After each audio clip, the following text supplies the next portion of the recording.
الحمد لله رب العالمين والصلاة والسلام على سيد الأنبياء والمرسلين محمد وعلى آله وصحبه أجمعين أما بعد.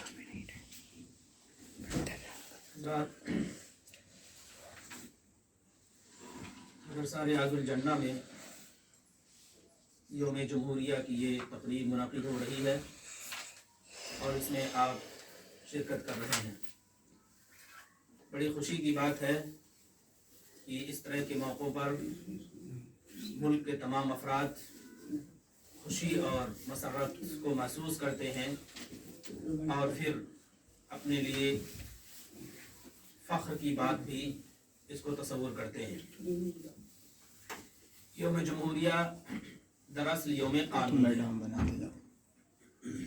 جس طرح سے زندگی گزارنے کے لیے قانون کی ضرورت ہے، اسی طرح سے ملک کو بہتر رکھنے کے لیے اور یہاں تمام طبقات کے حقوق کو ادا کرنے کے لیے قانون کی ضرورت ہے.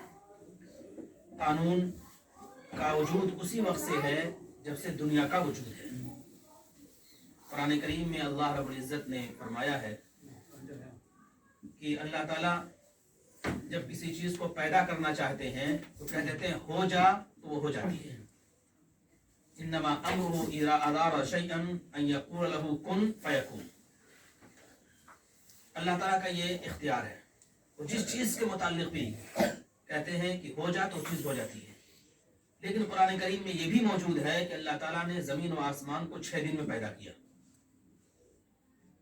فوراً نہیں کہا کہ اے آسمان تو ہو جا، اے زمین تو ہو جا، اے پہاڑ تو ہو جا، بلکہ 6 دن اللہ رب العزت نے لگائے. اور مفسرین نے یہ لکھا ہے کہ اتوار سے لے کر جمعے تک اللہ رب العزت نے زمین اور آسمان کے پورے نظام کو بنایا. اسی میں نقطہ لکھا ہے کہ 6 دن میں اللہ رب العزت نے یہ آسمان و زمین کو کیوں پیدا کیا. اس کی وجہ یہ ہے کہ اللہ تعالیٰ نے بتا دیا کہ ہر کام کو سسٹم اور نظام کے تحت کرنا ہے. ہر چیز کو دستور اور قانون کے دائرے میں کرنا ہے.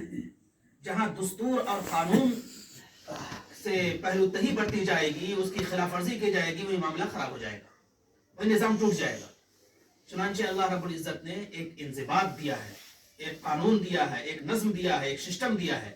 سبح اسم ربک الاعلی الذی خلق فسوی والذی قدر فہدی. یہ بات بھی سمجھ میں آتی ہے کہ اللہ تعالیٰ کے 2 نظام اس دنیا میں کام کرتے ہیں. ایک نظام وہ ہے جو قدرت کا ہے. اللہ تعالیٰ قادر ہے اس بات پر کہ پہاڑ سے اونٹنی نکال دیں. اللہ تعالیٰ اس پر قادر ہے کہ ہاتھ کو سفید کر دیں. اللہ تعالیٰ اس پر قادر ہے کہ وہ لاٹھی کو سانپ بنا دیں. اللہ تعالیٰ اس پر قادر ہے کہ حضرت عیسیٰ علیہ السلام کے ذریعے سے سالوں پہلے مرے ہوئے انسانوں کو زندہ کر دیں. اللہ تعالیٰ اس پر قادر ہے کہ مٹی سے بنائے ہوئے پرندوں کے اندر روح پھونک کر انسان خود بخود اس کو اڑا دے. یہ اللہ تعالیٰ کی قدرت ہے، چاہتے ہیں تو دے دیتے ہیں. لیکن اسی کے ساتھ ساتھ اللہ تعالیٰ کی ایک سنت بھی ہے، اس کا نظام بھی ہے، اس کا ایک طریقہ بھی ہے.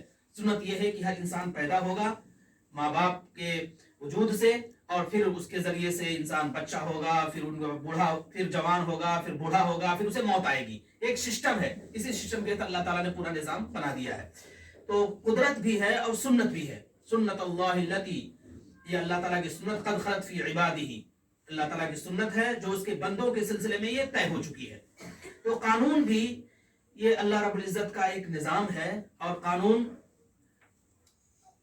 قوم نوح کو بھی قانون ملا تھا، قوم ہود کو بھی قانون ملا تھا، قوم سمود کو بھی قانون ملا تھا، قوم شعیب کو بھی قانون ملا تھا، بلکہ یہودیوں، عیسائیوں اور حمورابیوں اور دیگر ماننے والے لوگوں کو بھی قانون ملا. یہ قانون بڑی اہمیت رکھتا ہے. اسی طرح سے آخری دور میں جناب محمد رسول اللہ صلی اللہ علیہ وسلم کو ایک قانون ملا، اور وہ قانون شریعت کے نام سے جانا جاتا ہے. اسی کو قرآن کریم میں کہا گیا لِكُلٍّ جَعَلْنَا مِنْكُمْ شِرْعَةً وَمِنْهَاجًا. ہر ایک کے لیے ہم نے ایک اصل رکھا ہے، ایک اصل نظام، اور پھر اس کی ایک شریعت رکھی ہے، ایک دین رکھا، ایک شریعت رکھی ہے. ہمارا اور تمام انبیاء کا دین اسلام ہے، لیکن شریعتیں ہر ایک کے زمانے کے لحاظ سے الگ الگ رہی ہیں. اسی طرح سے یہ ملک ہے، اور ملک ہونے میں تمام ملک برابر ہیں، لیکن قانون کے سلسلے میں الگ الگ ان کے نظام ہیں، الگ الگ ان کے سسٹم ہیں، الگ الگ ان کے طریقے ہیں. تو اس ملک کو جو قانون ملا ہے وہ جمہوری قانون ہے. اور جمہوری قانون سب سے پہلا یہ حق دیتا ہے کہ عوام کی حکومت ہے، عوام کے ذریعے ہے اور عوام کے لیے ہے.